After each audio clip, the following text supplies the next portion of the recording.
Good evening, everyone. Well, normally at this hour, I visit with my friend, Professor David Schultz. He has a well-deserved Saturday night off. He's also going to be going to China for a couple of weeks, so it'll be a few weeks before I chat with him. But we've got a great hour lined up for you. We're going to start with an author who's written really a thriller that is sort of ripped out of the headlines. If anything, it kind of foreshadows some of the things. I think he wrote it a few years ago. This extraordinary series of cyber attacks that we have seen. The latest cyber attack hit Ukraine and then spread through Europe and New Jersey. This was about ransomware. Greg Scott is the author. His book is Bullseye Breach. It's fiction, but it reads like true life. And then coming up in our second half hour, switching gears, I don't know if you all saw the survey that came out saying Minnesota is number one, and we're used to being number one on a lot of lifestyle surveys. This one isn't so good. Our pets are the chubbiest, the fattest of any state in the entire country. But let's begin here with Greg Scott, who is the author of a thrilling book, Bullseye Breach. Greg, thank you so much for coming on. Well, thanks for having me, Esme. Hi. Hi there. Now, you wrote Bullseye Breach a couple years ago, right? And it's fiction, yeah. But it reads like what's really happening. Well, thank you. That was the idea. Sometimes you can use fiction to tell truth better than the news tells truth. Right. And how did you become so involved in this world? Because it's one, when you were writing it, I think people were just kind of beginning to think about it. It goes back to an incident 17 years ago. Holy moly. I'm a dyed-in-the-wool do-it-yourselfer. I've got all kinds of stories about how I learned how to change oil and do auto mechanics and stuff like that. And I taught myself how to run DNS servers, domain naming service. I didn't want to pay anybody else, so I learned how to do it myself. One day my wife came up to me and said, "Greg, why is the internet so slow, and what did you do to the computer this time?" So I did some looking, and I found out that someone had compromised the DNS server that I set up, and I was blasting traffic as fast as I could to the government of Brazil. And some friends of mine at a company called Mission Critical Linux said, "Greg, you've got to call the FBI, because if they find out you're doing this and you don't tell them, well, you could go to all kinds of bad places." So right. I called the FBI, and the lady I talked to didn't know what the internet was. I had to explain to her what the internet was, and then she said no one would help me because I didn't lose any money. And then 3 months later, I wrote a magazine column and a trade press article. One of the FBI managers here in the Twin Cities read the article 3 months later and called me and decided he wanted to troubleshoot. But of course, I'm not going to shut down my operation for 3 months and wait for the FBI to call. So absolutely. Well, I would think that things have changed a little bit, or a lot, at least in terms of the response. I would hope. Maybe. I had a credit card fraud incident in 2011, $14,000, and I got transaction IDs, and I worked with U.S. Bank, and we tracked down all the details. We packaged it up for the FBI, and nothing happened. Wow. Okay. So I don't know. Well, I've been on the receiving end of that as well. Let me ask you. Because I think what you just described that happened 17 years ago is there was a time you had the DNS server, things are going a little slow. It was your wife who said, "What's wrong with the internet?" But for a while, this was going on without your knowledge, even though you would set up this whole system. That's correct. I think that's what has so many people worried about. How are they getting in? A variety of ways. The most common way is, we've all heard of phishing by now, phishing with a PH. Right. And so phishing is the most common form of an attack. And it's every bit as much about psychology as technology. You know, it's just the movie The Sting with Robert Redford a generation ago. I remember it. Great movie. Yeah, it was. Today's phishing schemes are a modern version of The Sting. So I remember, 5 or 6 years ago maybe, I got an email claiming to come from my bank. There's been an irregularity in your account. You're overdrawn. All your checks are bouncing. It's really terrible. Click here to make it all better. And I almost did. I almost clicked here, and I thought, wait a minute, this doesn't feel right. And I looked at the email header and found out where it really came from and called the bank, and we talked about it. And then I've gotten a few thousand like that since then. I get emails claiming to come from Amazon. Click here to fix an anomaly in your order. I get fake invoices. Or a coupon, like a coupon. Oh, sure, coupons, screensavers, you name it. Any scheme anybody can think of. The idea is to put you off balance and convince you to take an action that you wouldn't normally take. But we use the internet as a communication medium instead of telephones or instead of slick talking face to face. But it's all the same con jobs and the same schemes. There's another scary attack vector going on though too with this Petya worm that we're now calling NotPetya. That one I haven't heard about. What is that one?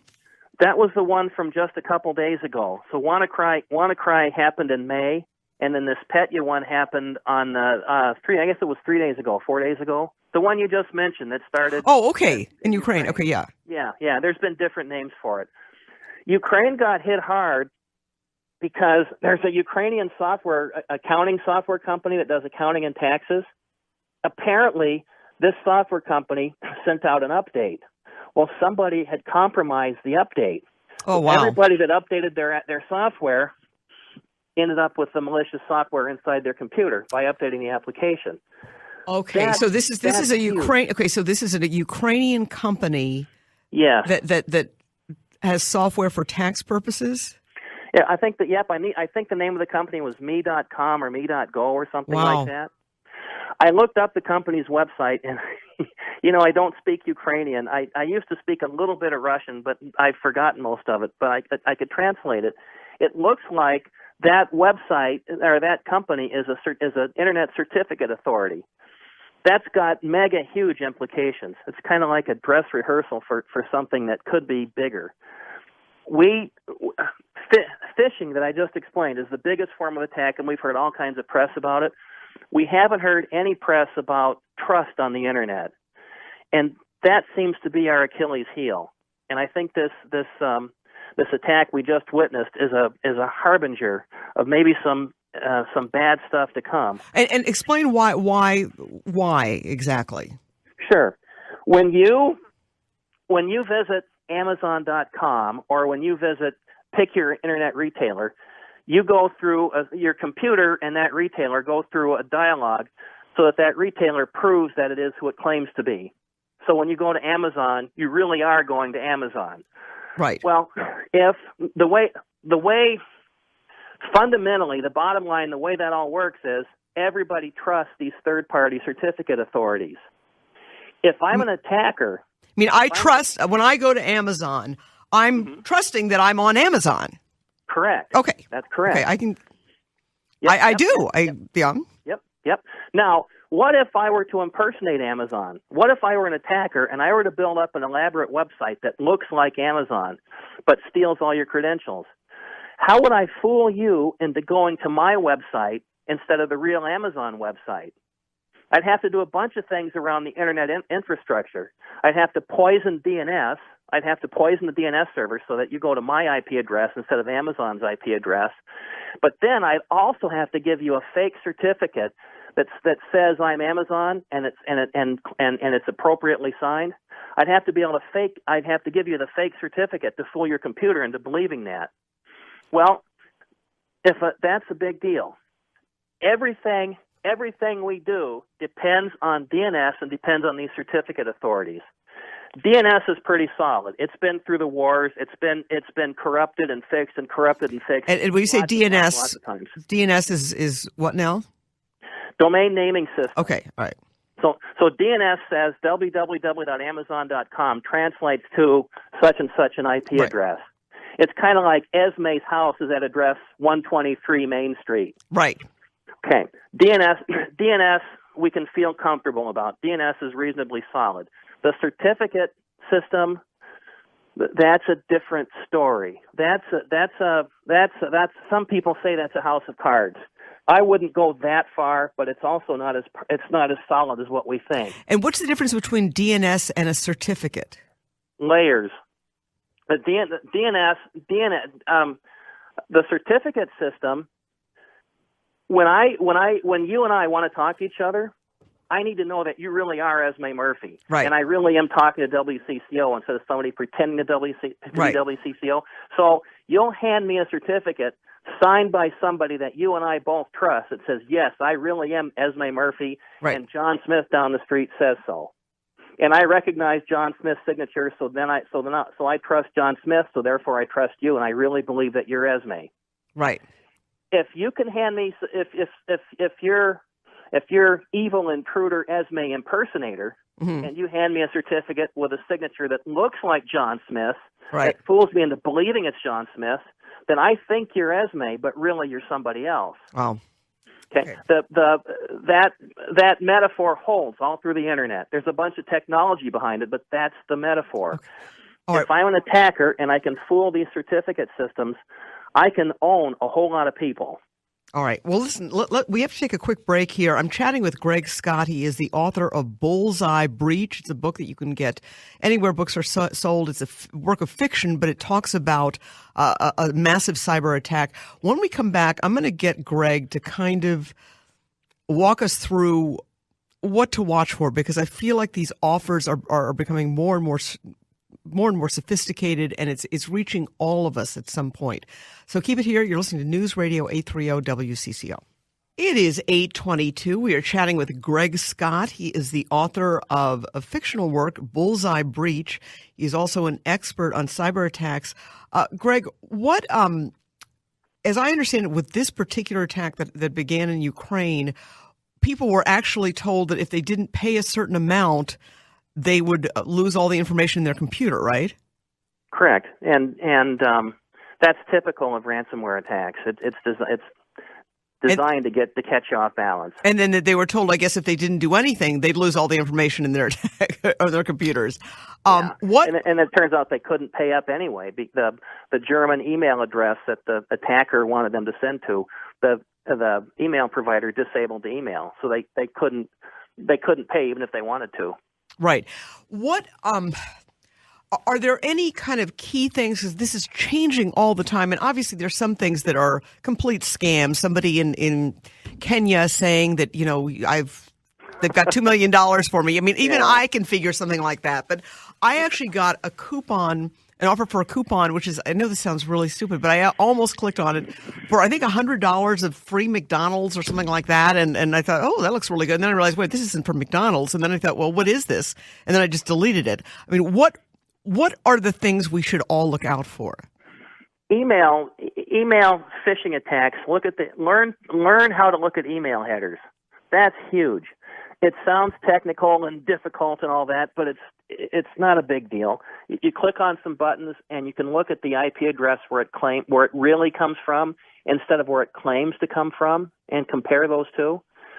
Sometimes you'll see stuff that comes from a compromised home computer on the other side of the country someplace. Sometimes it'll come from Google, and the sender claims to be a Gmail address, and so you have to use some judgment. A lot of times you just apply good old-fashioned human common sense to these things. If it's an offer that's too good to be true, well, it is. In a lot of ways, the more things change, the more they stay the same. So there is no universal technological solution to a lot of this stuff. It just doesn't exist. A lot of it is common sense. So look at email headers. I also feel bad about scaring everybody half to death when we talked about DNS and when we talked about certificates before. It's not like the system is totally broken. It's not perfect, but it's not totally broken. There are people probing for attacks every day, and there's billions of transactions that go on every day that just happen without incident. But be on the alert for it. If you go to visit Amazon or your favorite retailer and something looks a little bit off, check the IP address you're going to.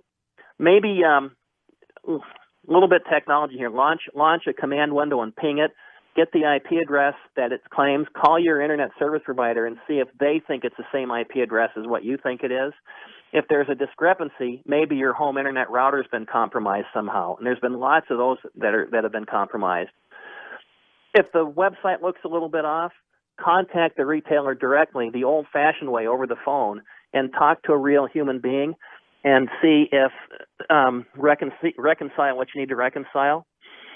So things like that will go a long way towards keeping us safe. All right, and I'm going to ask you this. I've been getting all these things from Amazon. I'm not a big Amazon person, but I do occasionally use them. And this is supposedly from Amazon Prime. Mm-hmm. But I just went, and it was supposed to be, let me just see what it was. Shoot, it was, let me get back into this because I think I just found one here. Your delivery's been delayed. Click here to find out details. Yes, or else it was an offer. It was an offer for like a coupon, and then to click on the link, and then when I went there, I may have deleted it. Odds are it's actually not come from Amazon. It came from somebody pretending to be Amazon. Yeah, there was no Amazon in the address, whereas some of these other ones are clearly from Amazon, I think. Maybe. There's some pretty good forgeries. If you don't know where to look, you might think it comes from Amazon. And some of these store-news at Amazon.com, I assume that comes from Amazon, right? Maybe not. You cannot you cannot trust what that sending email address says. Okay. Anybody can impersonate anybody in email across the internet. Okay. Congratulations. You've been selected to participate in a $50 promotion from Amazon. And that one has that one doesn't Can I do a quick plug? Yeah, sure. I put together a mini seminar about this very stuff, about how to recognize phishing schemes. If you go to my website, go to dgregscott.com and go to resources, and you'll see many seminars about ransomware. I just did the ransomware one today, and you'll see one about phishing schemes and one about trust on the internet, and a couple of others that I don't even remember off the top of my head.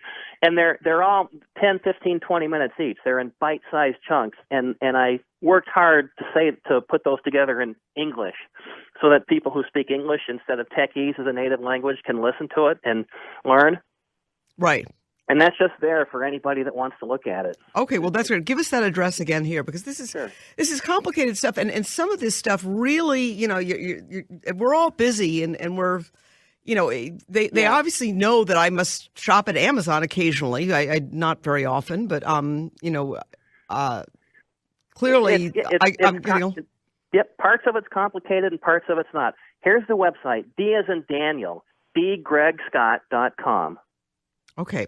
Well, listen, great information, and obviously, I guess the bottom line is if you suspect something is off, it probably is. Probably is. And I'm words. This is a 6-word nursery rhyme. Everything you need to know about security.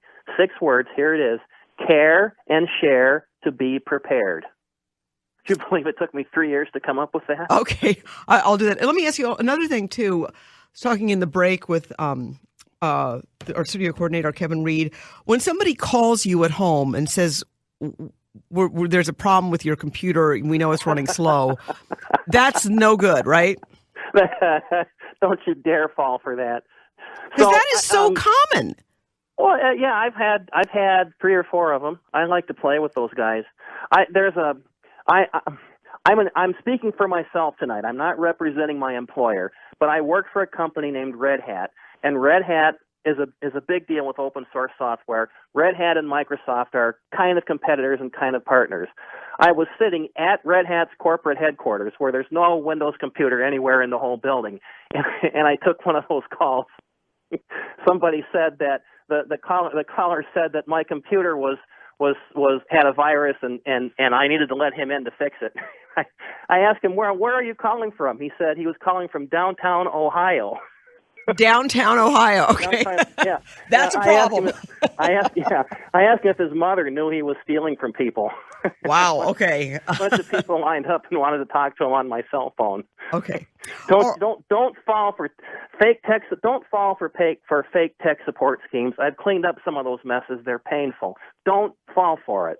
Okay. Well, listen, great information, Greg Scott. Thank you so much for your insights. And it's tough. I mean, these people are really sneaky, and they're coming after all of us.